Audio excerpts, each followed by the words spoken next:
So I'm doing this video because I heard a certain debate. You see the title, and I gotta give my input on it. Shout out to Poetik Flakko. Shout out to Ceddy Nash, even Remo from No Jumper. But Remo ain't about this. This is about Poetik Flakko, Ceddy Nash, King Ak Fortyseven, and me. I don't know what my relationship with King Ak Fortyseven is, and I could care less because I don't hate on that man. We could hate each other to the day we die. It doesn't take away from what he contributes. You feel what I'm saying? People always want to see black individuals crash out. I don't know what it is, but that's what gets the views. That's what you seen me respond to King Ak Fortyseven. I did one video and that was it. I don't need to keep going back and forth with somebody I used to, give props to, watch and all that. Let me fast forward. This ain't about me trying to make amends and all that. I'm only talking about us as real journalists out here, and we don't get our credit. I seen Remo and some of the No Jumper stars, such as Sharp. I ain't gonna diss Sharp on this video. They were bringing up about Poetik Flakko's impact with his documentaries. A lot of people saying without No Jumper, nobody knows Flakko and all that. I'm a solid dude. Even if you have 500 subscribers, I'ma know you, bro. Because I search and I look. Poetik Flakko did do a Dove documentary that made waves. I even watched it before he was even on this No Jumper situation. Just like a 47. I seen all these niggas grind. I seen their rise. I seen Ceddy Nash when the homie only had 3,000 subscribers or whatever. All these dudes, bro. So I'm not mad at Remo when he said, did it get views like a Trap Lord Roz 7.7 million? Let's keep it real. I seen the rise of Trap Lord Roz. There was another white boy too called Trap something as well. Y'all tell me his name in the comment section. I think his channel got deleted, but he was the first one than Trap Lord Roz. I seen a wave of white content creators, which I got nothing against. But they'll drop videos with not real much information that they took from dudes like me or Ceddy Nash or Poetik Flakko or AK-47, and they'll make a documentary out of it and get millions of views, and we know what it's about. Remember, I don't personally care if you black, white. Niggas know I bring things up because I'm not afraid to talk about conversations that everybody else is afraid to talk about. But if you hang with me in real life, you'll be like, damn, this boy really do have real white friends. Because number one, I hang with white boys who are proud to be white. I'm just gonna let y'all know the truth. I hang with white dudes who are very proud. I'm a black conservative man. Y'all not gonna like it, but I'm a Donald Trump supporter, and I supported Donald Trump way back 2015 campaign, 14 campaign. If you go, I want true MAGA supporters. I'm not even a MAGA supporter. I'm a Donald Trump supporter because a lot of MAGA supporters are fake. Start showing your voters cards so I can see who's real or not. I'll do another video about that. You'll understand why I even brought that up.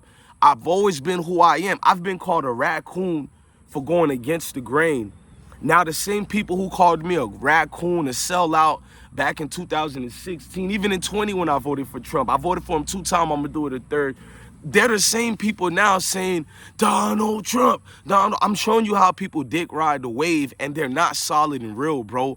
Let me bring up Flakko, Ceddy Nash, and 47 again and myself. You got these new group of white people who talk about the street stuff. It started around the late 2018, early 2019 era. It just started getting a big boom domino effect. I don't know what it is with suburban kids, but they love their Trap Lord Ross. And Flakko is right. He got a King Von documentary and these other documentaries that are doing 7 million, 5 million. But guess what?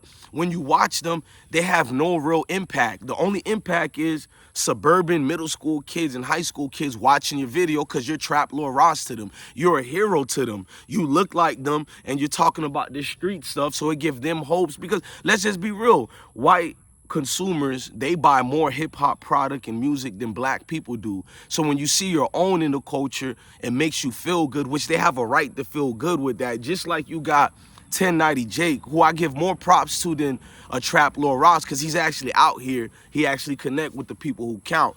But what impact did these videos and documentaries make? If I'm working on a documentary and I gotta remember and follow up something, let's say if I deleted one of my videos, because I deleted over 30 million views, so I don't lose my channel. Most people know that. But I need some real information because I forgot this, X, Y, and Z. I'll go to a Ceddy Nash video. I'll go to a 47, but definitely a Poetik Flakko video. Because Poetik, no disrespect to the other two, Poetik Flakko take his time like me, bro. We don't just talk on the camera. Nigga actually come from, he said he came from a 9-hour shift to do his legendary documentary. I be coming from taking care of 100 kids, different families and all that, and still give hard-hitting interviews. And forget about the interview, the documentaries with people I know in real life that y'all just watch and buy their music. When FBG Cash got killed, this is on Everything I Love. I was supposed to make a documentary with him because he loved my voice. He said, you got that white academics voice. I'm like, don't call me academics, bro. I'm just a dude who's very articulate and all that. Just like I don't call Poetik Flakko trying to be like academics. You've never heard, I'll laugh, but you've never heard me diss him on a video and said he's a wannabe academics. Nah, because almost every black person I know who talks articulate, we're gonna sound like an academics. Academics is no different. Flakko's from Africa. My parents are from Haiti. It's gonna sound like that. Academics is Jamaican. You know what I'm saying? When you got immigrant parents, bro, your accent, you know what I'm saying? We are being very, like, I'm very black American influenced. That's why I love my black Americans, because I was born here. So my voice is gonna sound like the typical black American, but when I, punctuate and articulate, you're gonna be like, oh, he's copying.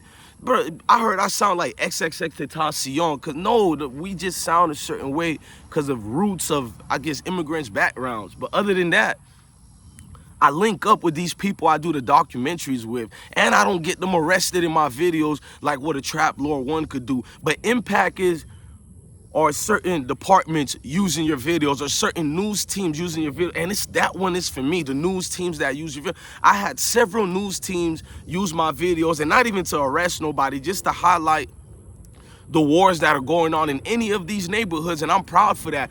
No offense, Trap Lord got a Jacksonville documentary that's like 7-point-something million. I'm not a hater. I tried to look at it. I'm like, this is why I don't look at people who are not from the community. He's all the way from London somewhere. That means everything you did in that documentary was just you taking things that we did and you put it together and you discredit us and you don't credit us. But when you look at my Jacksonville documentary, I have several, but the main one is, I think, is at 200,000-300,000, and I'm proud of it. It feels like 20 million to me, because that one was a hard-hitting documentary on the death of Queso's big brother that started this war shit. And even prior to that, I went in deep, and I seen some of my work taken by Trap Lord Ross and everybody else. I'ma just keep it a stack. I don't care who gets mad, it was. And I'm one of them content creators that YouTube doesn't have the love for me that it has for the Trap Lord Ross, the 1090 Jakes. The 200,000-300,000 views I had in like 1 month, and then my views stops. That's not the people not liking my video. That's not nothing like that. Those are the views that you get identified by the group of people. I don't want the elites or whatever. They prosper these other groups of people who talk. Like, I always tell my white friends or anybody white who loves hip hop, you want to make some money, man, get into hip-hop and talk about your knowledge of hip-hop. You will flourish past me or anybody else that looks like me. Because for some reason, your shade of complexion goes hand in hand with that algorithm. Look, I ain't crying no victim here. I'm a black conservative. That's why I brought the whole Donald Trump thing. I'm not one of these black victims for you to feel sorry for and be like, oh, man, this black nigga bitching again about this. Hell no. I don't ever want to be seen in the light as that type of victim. I believe every melanated person can pick themselves up and make a way for yourself. You see this beautiful kingdom I built? I'm forever in debt and grateful to YouTube. Even though YouTube loves people like Trap Lord Ross more, I ain't never went against the grain. The money I've made, I've put it back to a foundation to build for my family.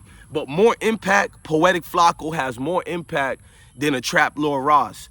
AKA 47, he got more impact than a Trap Lord Ross. Ceddy Nash, they got more impact. And one thing, let's get out the way, I ain't never hated on AK-47. He let one of his troll minuscule moderators I think his name is T Real, because he be coming in my lives too or whatever, and he be like, oh, what did you say about 47? Or I don't fall for debates. My moderators and another person can't send me messages about this person said this about you, Bless. I'm not about to crash out. And AK-47 crashed out, knowing damn well I was always in his comment section rooting for him. Even if I ain't watched the video, I didn't care what he was talking about. Keep doing what you're doing, black man. He knows it. He won't deny it. AK-47, bro, I love that real shit you just wrote. That's what I say. Ceddy Nash, I'll see him on Instagram somewhere, salute, bro, or something like that. I don't hate on these people. If niggas don't talk to me or rock with me, it's my personality. And it's me, it's not y'all. Because people in real life feel some type of way about me. People in my family, people around, bro. I got a weird sense of humor. I got a weird personality that's not for everybody. I'm very blunt. When you a blunt motherfucker, bro, your own family ain't gonna like you, bro. I'm very blunt to a fault, bro. It cost me relationships, friendships, business, moves or whatever. It's certain y'all all know about the complex situation with me. And I dropped the ball on that because my mouth, I dissed the fuck out of them. Y'all know my mentor, Star Terrain, was with Complex. I didn't like how they did him. And even then, they still hit me up with my Pop Smoke documentaries. I got Pop Smoke documentaries that I took down, y'all don't even see, because it made Mike D in a bad look, because I thought certain things, but you know, happened. And when things get fixed, like the other little jits in California who got arrested, felt bad a little bit. And Mike D hit me up. I ain't gonna tell you how he hit me up. Shout out to Mike D. We ain't gonna get policey like Truth Teller like to say. And that's another man who don't get his respect. Truth Teller been making waves since Rap Catch Up, since I'll even give props to Chicago World News, College Kid, rest in peace to his twin brother. Folks like that was the progenitors of what we started out here, and they don't get their props. You know what I'm saying? So I remember a lot of people who ain't here no more, and I'm still here. Ak Fortyseven is still here. Ceddy Nash is still here. Poetik Flakko is still here. I'm not a hater, bro. Yes, Poetik Flakko was well known before No Jumper. Did No Jumper propel him to higher heights? Hell yeah. Just like Remo said, if I get on a platform like No Jumper and any of these other platforms, I know my personality, whether you hate it or not, is clicking every day, bro. I got a shadow ban going on with me, yet I still get a viral video every month. 1 to 3 viral videos every month. I feel blessed for that. I'll get one video with only 500 views, another video only 900 views, and then I'll get a video with 100,000, 50,000, 70,000, and that's why I don't bitch and complain, bro. You can't stop what's in you. I don't even call it talent what we got. We got this personality that it draws people and it draws attention. I be doing live streams with only 30 people, just playing music, not talking about nothing negative. So when I do see a No Jumper speaking on who had more impact, a Poetik Flakko, a documentary, or a Trap Lord Ross, you got to look at the totality of this. Poetik Flakko got more impact because his situation is going to go out more and relate and correlate with people, not just that look like us, but people who's in the know and people who's really looking at the actual, I'm not gonna say truth, but yeah, the real truth of these wars and situations. Not some kid or some guy from London somewhere who everybody love him because they look like him. Just like I got a right to love King Ak and Ceddy Nash and Poetik Flakko and Remo and all these other people because they look like me. These white dudes got a right to love a 1090 Jake or Trap Lord Ross because they look like him. I've never denied that. We all, just like an Indian kid in India got a right to look at an Indian in America who's doing great things, they got a right to fall in love with that. An Asian somewhere has a right, which Indians are Asians as well, have a right to love a China Mac or something. Just because I disagree with what China Mac does, I know there's people who look like him, love what he's doing for them. So it's not me going against the grain. I'm just blunt. Because of how Trap Lord Ross looks, he doesn't have to put in no real work, even though he probably does put in work, but not compared to what we do. I'm actually talking to the mamas of these rappers who died. I'm actually in fucking situations, I went to 2 wakes, not funerals, I ain't gonna cap like that. I'm actually in conversations with King Louis and people like that these dudes don't. They hide in their basements and they make these videos. It ain't no diss to nobody, but it's facts. Facts are always gonna be facts. And we don't spare feelings when it come to facts over here. And listen, to any new content creator, when you're blunt like me, you're gonna lose friends. You're gonna lose allies. It's gonna be you against the world. But all my life, it was me against the world, on some Tupac-ish. So I'm not afraid for somebody to be like, fuck DJ Bless One. Get in line. It's plenty niggas who made videos saying F me and talking shit on me. It don't stop me. You got dudes like Hookah Anonymous, who I love as well. Y'all go subscribe to Hookah Anonymous. I think he's an up north individual, but he does great content as well. You know, it's a lot of people who need to get their props, and they don't get their props because they get overshadowed by a just come yesterday dude who don't look like none of us that the algorithm loves more. Never forget that. But I'm done with this video, man. Shout out to Poetik Flakko, Ceddy Nash, aka 47, Remo, Truth Teller, Hookah Anonymous, all the other dudes I ain't say their names. Much love to y'all too. Ain't no hate in my blood, man. I'm subscribed to everybody. DJ Bless One, love your family, love your kids, and stay blessed.